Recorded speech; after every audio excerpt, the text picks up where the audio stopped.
नमस्कार फ्रेंड्स, मेरा नाम अंकुर है और मेरे चैनल में आप सबका हार्दिक स्वागत है।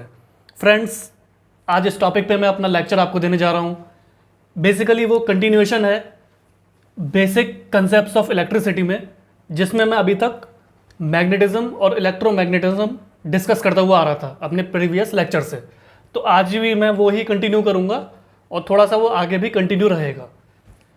तो फ्रेंड्स, इससे पहले हम अपना वीडियो स्टार्ट करें, कृपया करके मेरे चैनल को लाइक शेयर सब्सक्राइब कीजिएगा और नीचे जो बेल आइकन दिया हुआ है उसको प्रेस ज़रूर कीजिएगा। और मैं अपना इंस्टाग्राम और फेसबुक का लिंक भी नीचे डिस्क्रिप्शन में शेयर कर दूंगा। तो चलिए फ्रेंड्स, फिर हम स्टार्ट करते हैं। Basic concepts of electricity, magnetism, lines of induction, lines of magnetic flux traveling from north pole to south pole externally and continue to travel through the magnet and finally they reach the north pole again forming closed curves. Lines of induction को हम इस तरीके से define करते हैं friends कि ये lines होती है मैग्नेटिक फ्लक्स की, जो कि ट्रेवल करती हैं या मूव करती हैं नॉर्थ पोल से लेके साउथ पोल तक एक्सटर्नली, मतलब बाहरी, और ये कंटिन्यू करती हैं ट्रेवलिंग अपनी, मतलब ये चलती रहती हैं थ्रू द मैग्नेट, मैग्नेट के थ्रू, और फाइनली ये नॉर्थ पोल पे जाके रीच करती हैं ताकि ये अगेन एक क्लोज्ड कर्व को फॉर्म कर सके। The portion of the curves with in the magnetic material is called lines of induction. जो पोर्शन कहलाता है या जो एरिया कहलाता है कर्व्स का, जो मैग्नेटिक मटेरियल के विद इन यानी उसके अंदर बनता है, उसको हम कहते हैं lines of induction. Magnetic flux, total number of lines of force comprising the magnetic field. Magnetic flux जो होता है फ्रेंड्स, वो total number of lines of force कहलाता है, जो एक मैग्नेटिक फील्ड को कंप्राइज करता है, उसको बनाता है। In SI system, north pole of strength of 1 weber is suppose to radiate out the flux of 1 weber. SI system में फ्रेंड्स जो नॉर्थ पोल होता है, जिसका स्ट्रेंथ होता है 1 वेबर का, वो सपोज, मतलब वो उसका ज़रूरत होती है उसको कि वो रेडिएट आउट करे फ्लक्स ऑफ 1 वेबर, मतलब जो 1 वेबर का फ्लक्स है उसको उसे रेडिएट करना ही होगा, रेडिएट आउट करना ही होगा नॉर्थ पोल के स्ट्रेंथ ऑफ 1 वेबर को। It is represented by symbol phi and is measured in Weber's.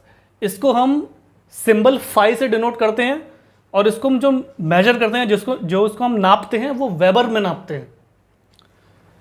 Magnetic flux density, it is the flux passing per unit area through any material through a plane at right angles to the direction of flux.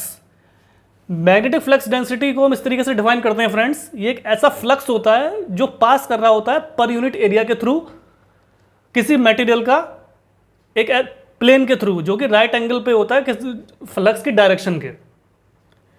It is represented by B and is measured in teslas. इसको हम B से represent करते हैं, capital B से, और major जो हम इसको नापते हैं वो हम टेस्ला में नापते हैं।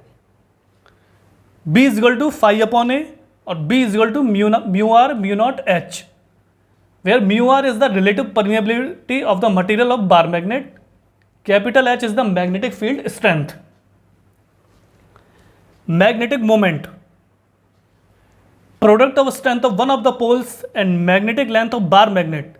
जो मैग्नेटिक मोमेंट होता है फ्रेंड्स, हम उसको इस तरीके से डिफाइन कर सकते हैं, ये एक प्रोडक्ट होता है strength of one of the poles and magnetic length of bar magnet. जो बार मैग्नेट होती है उसकी जो मैग्नेटिक लेंथ होती है और जो उसका प्रोडक्ट होता है उसके strength of one of the poles का, तो उसको हम मैग्नेटिक मोमेंट कहते हैं। It is represented by capital M and is given as M is equal to 2ml, where small m is the pole strength, 2l is the length of bar magnet. इसको हम represent करते हैं capital M से, और जो इसकी equation होती है वो होती है m is equal to 2ml, where small m is the pole strength and 2l is the length of bar magnet.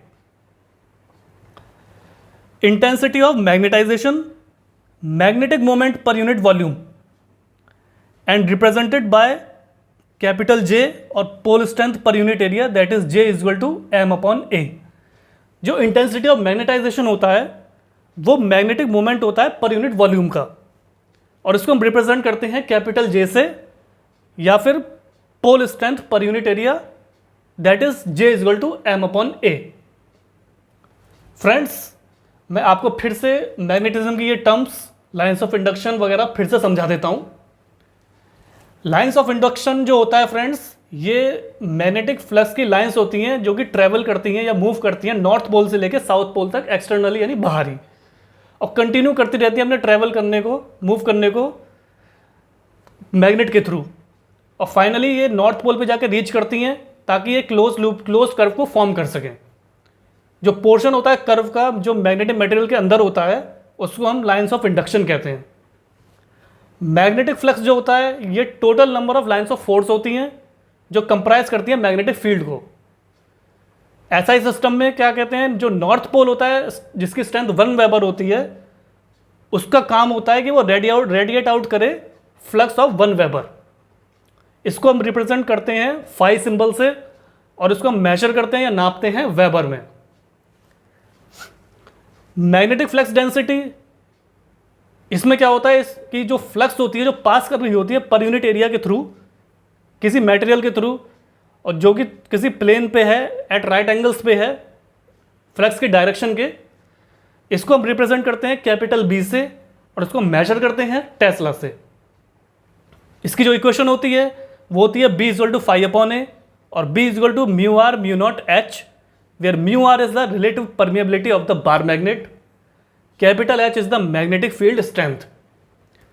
Magnetic moment ये प्रोडक्ट होता है किसी भी पोल के स्ट्रेंथ का, और मैग्नेटिक लेंथ होती है जो बार मैग्नेट, तो उसका ही प्रोडक्ट होता है, product of strength of one of the poles और magnetic length of bar magnet.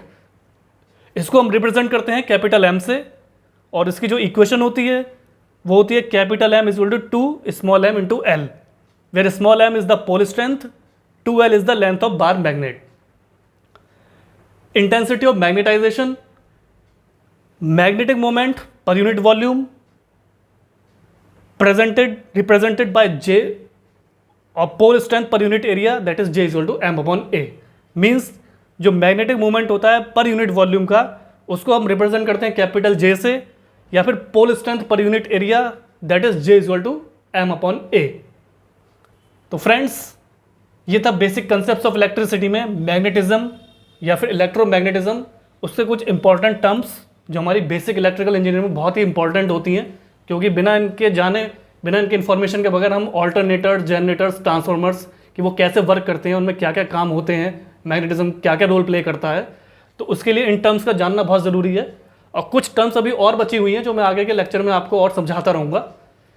तो मैं आशा करता हूँ कि फ्रेंड्स आपको मैग्नेटिज्म के बारे में इन इम्पॉर्टेंट टर्म्स को पढ़ने के बाद कुछ महत्वपूर्ण जानकारी आपको मैग्नेटिज्म के बारे में प्राप्त होगी। कृपया करके मेरे चैनल को लाइक, शेयर, सब्सक्राइब कीजिएगा, और मुझे इसी तरह से सपोर्ट करते रहिएगा ताकि मैं बेसिक कंसेप्ट्स हैं इलेक्ट्रिसिटी के, उनको मैं कवर कर सकूं जो आपके लिए यूज़फुल हों और बेनिफिशियल हों। आपने अपना कीमती समय दिया फ्रेंड्स, इसके लिए आपका बहुत बहुत धन्यवाद।